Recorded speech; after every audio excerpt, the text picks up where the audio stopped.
हम्पीमध्ये घालवलेले 3 दिवस माझ्या आयुष्यातील सगळ्यात अविस्मरणीय दिवस होते.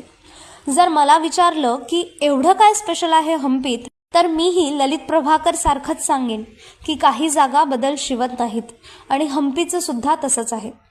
हम्पी हे युनेस्को वर्ल्ड हेरिटेज साईट असली तरी हम्पी अजूनसुद्धा एक खेडं गावच आहे. सकाळी मातंग पर्वताचा सूर्योदय पाहण्यासाठी जेव्हा आम्ही 6 वाजता निघालो तेव्हा हम्पीतील घरांसमोर सडा रांगोळी टाकून झालेली होती. रात्री 10 वाजेपर्यंत हम्पी बाजारातील सगळी दुकानं आणि खाण्याची दुकानं बंद होऊन जातात आणि उरते ती फक्त हम्पीची डिवाइन शांतता.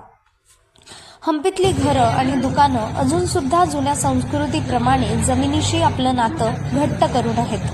हम्पीमधली लोक, ज्या रिक्षावाल्यांनी आम्हाला फिरवलं, ज्यांच्याकडे आम्ही खाल्लं, जिथे आम्ही शॉपिंग केली, या सगळ्या लोकांसाठी आम्ही फक्त त्यांचे टुरिस्ट नाही तर कुटुंबाचा भाग बनलो, तेही अवघ्या 3 दिवसात.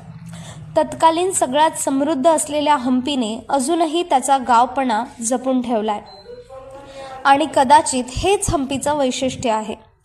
मला हम्पी असे दिसले.